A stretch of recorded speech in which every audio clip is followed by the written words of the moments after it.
Half a day, Guam. Kelvin here.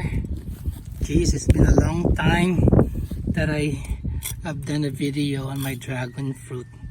So, on today's video, let me just share you on how to deal with the rotting dragon fruit. Usually, I really don't know exactly what caused this rotting of dragon fruit. They said it could be overwatering, which I doubt because I don't really water the dragon fruit as often because it's been raining once a day, and some blog that I've seen on YouTube, they said it's a fungus, so it's affecting the dragon fruit flesh. So from my research, to deal with the rotting dragon fruit,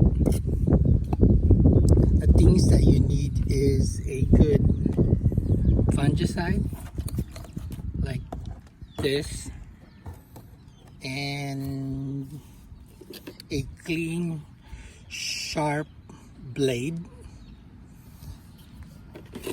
a rubbing alcohol,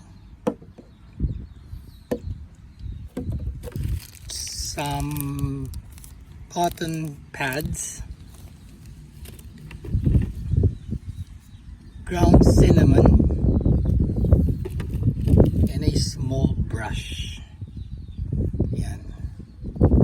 So ang gagawin ko ngayon, all I do is, it's very important, I've learned this through experience and also from my research from other YouTubers of dragon fruit, that you really have to disinfect your blade with hydrogen peroxide or rubbing alcohol. Just make sure that your blade is very clean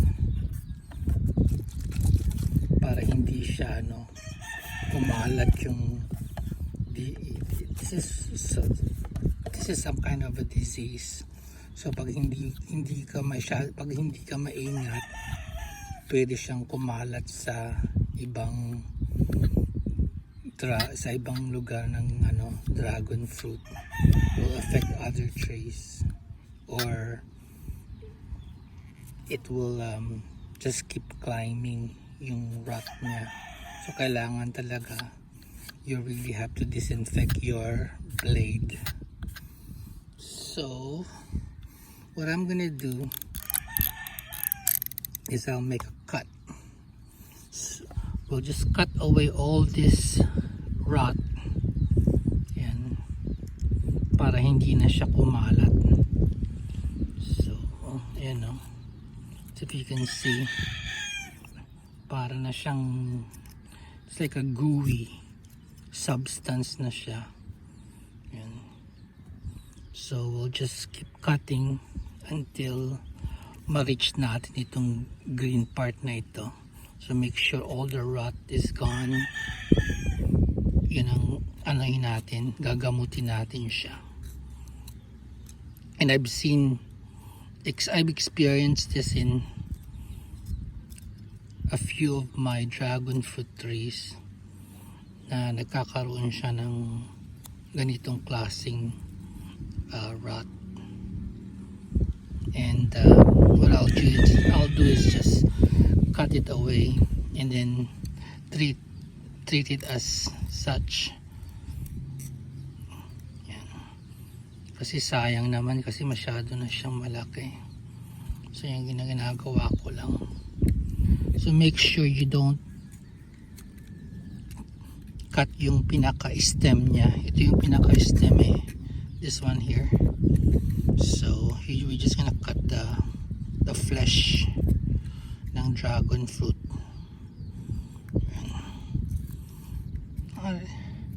I've done several of my trees on this procedure, and they just dried out na parang nagkalos na siya katulad ng ganito.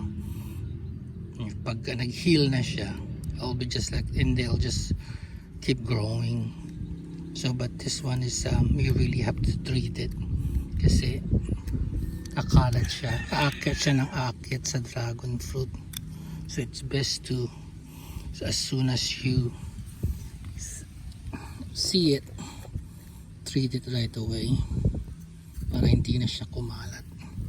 Sometimes you can just use your fingers para makuha mo yung ano. Yeah. Ito naman yung pinaka-stem niya eh.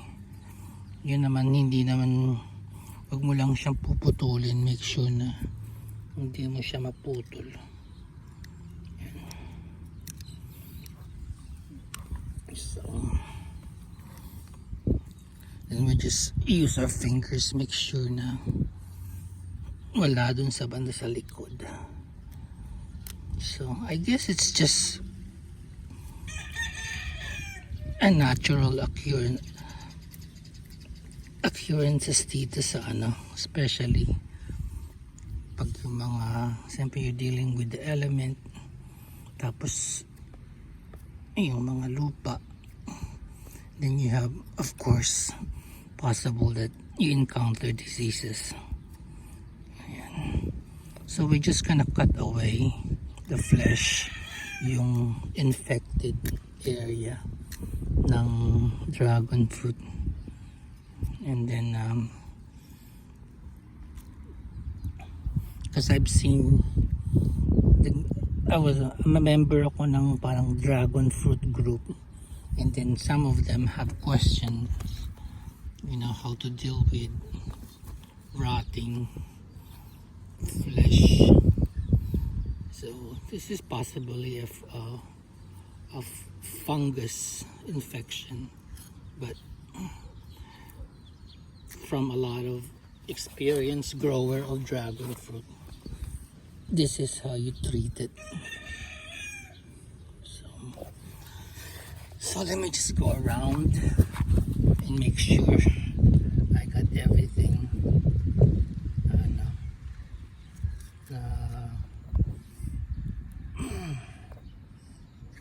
lahat ng nagrarat na side. Actually this one here, ito yung nauna eh. This is the first one that got infected in this area right here. So pinutol ko siya, so nag-scab na siya, so it healed properly, but somehow it affected the bottom part of the tree. So we're just gonna go ahead and do the same thing. We're just gonna go ahead and keep cutting away the rotten side. You know, dragon fruit, they're really easy to grow. They grow really fast, but you really have to keep an eye on them. I keep an eye on my dragon fruit on a daily basis. I just go around, inspect, make sure that they are growing properly and they don't have rots like this. And then if I encounter, make sure that deal with it as soon as possible.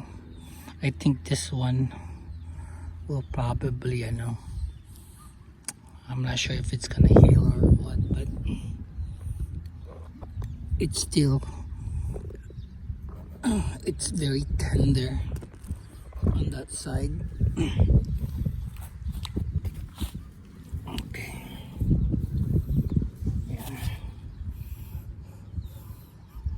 I'm just gonna keep moving my camera around so you can see the whole angle of the tree. And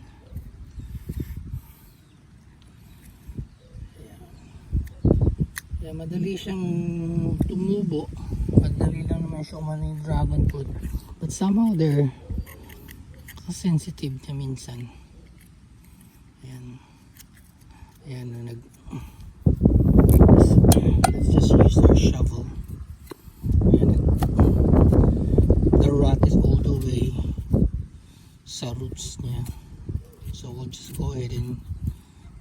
dig this up.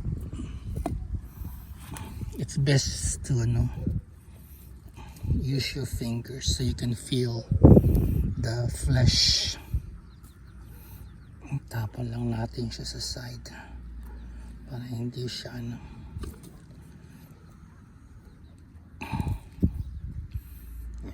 Ayan. Kaya kailangan din yung soil mo rin, yung fast draining na soil, kasi para hindi siya magkaroon ng mga diseases. So and we're just gonna go ahead and keep digging all the way dyan sa sa baba. Tanggalin natin as much as possible yung mga rotten area. Yan. So it's best to use fingers sometimes. So we'll just clean that up really good with this small shovel. And so yeah, and it's been a while that I have not done a video. It's just because I don't really have any update on my dragon fruit. But as soon as there's new things come up like flowering, then I'll make another video. So ginagawa ko lang yan next, after I cut up all the rotten flesh, you can feel it with your fingers kung meron pa siyang mga rat medyo dito sa side. Yan. Actually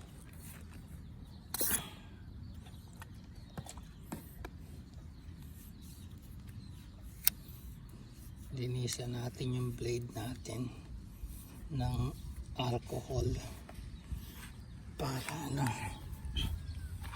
dito medyo medyo this part may be already rotting, sa siguro puputulin ko na lang ito. If you can see, this side is very tender. Pag hinipok siya sa ilalim, medyo slimy siya. So I think I'll just go in and pag pinisil-pisil ko siya, I can tell that this flesh starts to rot. So what I'll do, I'll just cut it na lang ito, because in the long run this flesh will eventually rot. As I can feel it, it's rotting. So I'll just go ahead and see, notice the difference of color. This is the bright green side and this is kind of yellowish side. This is actually indication of this one is start to rot from the inside. So I'll go ahead and cut this portion here. I'll just cut it up and then so it's useless to keep coming back and forth. And then I'll just get my cotton swab and then clean it with rubbing alcohol. Ayan. So you can feel it na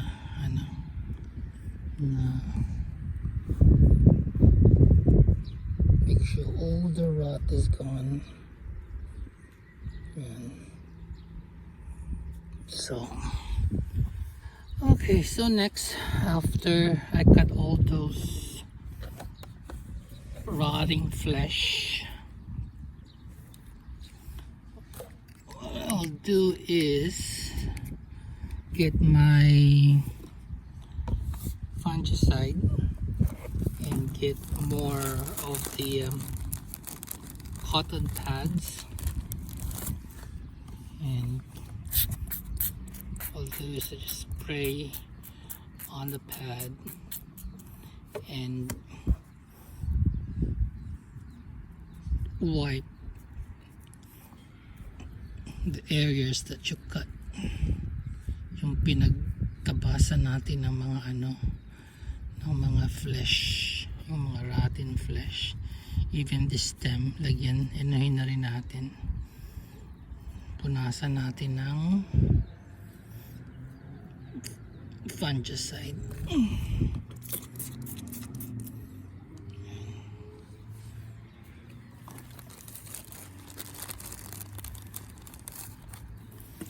So I was at Costuless last week.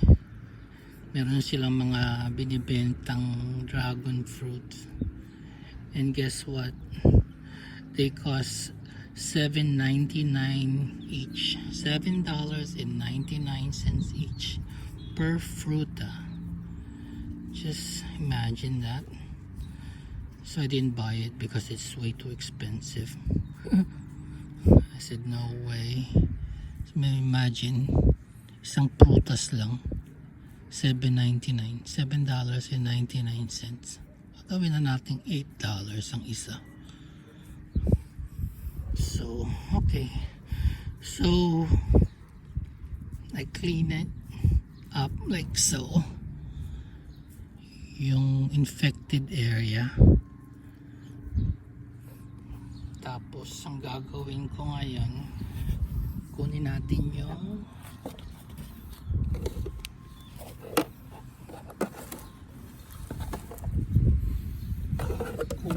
itong cinnamon. Ground cinnamon lang siya, any kind of brand will do. Tapos kung meron kang maliit na brush, just scoop it out, tapos i-dab mo lang siya sa pinagtabasan ng infected area like so.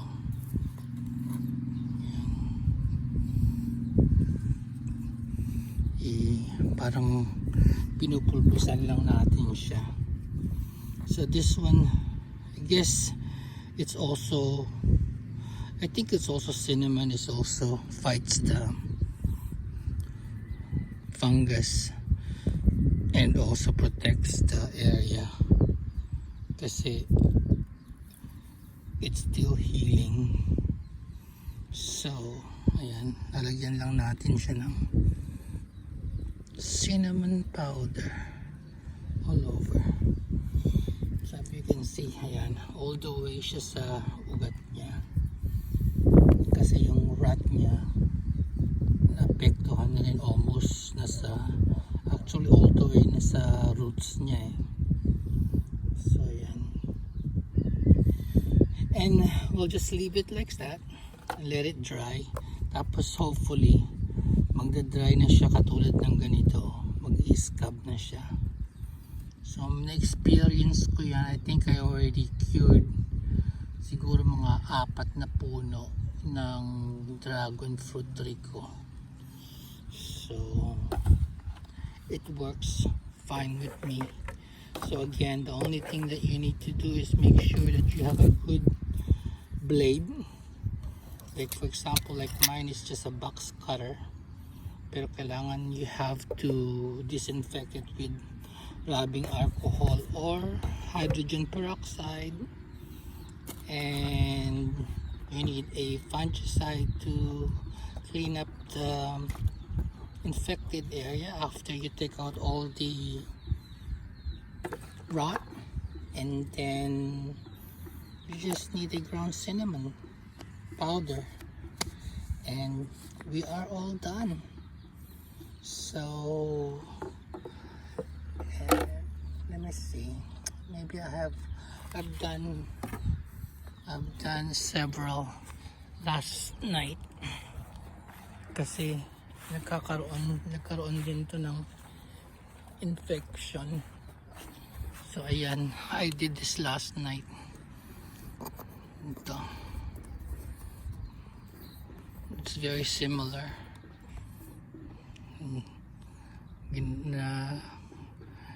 So if I can feel, if I feel it from the bottom, nagda-dry na siya. So kagabi ko lang ito ginawa. And also in this side here, kagabi ko rin din ito ginawa. So ayan, and then you can, I can feel it from the bottom. Actually nag-i-scab na siya eh. So ayan, so that's how you treat your dragon fruit rot. Okay, thanks for watching. Bye.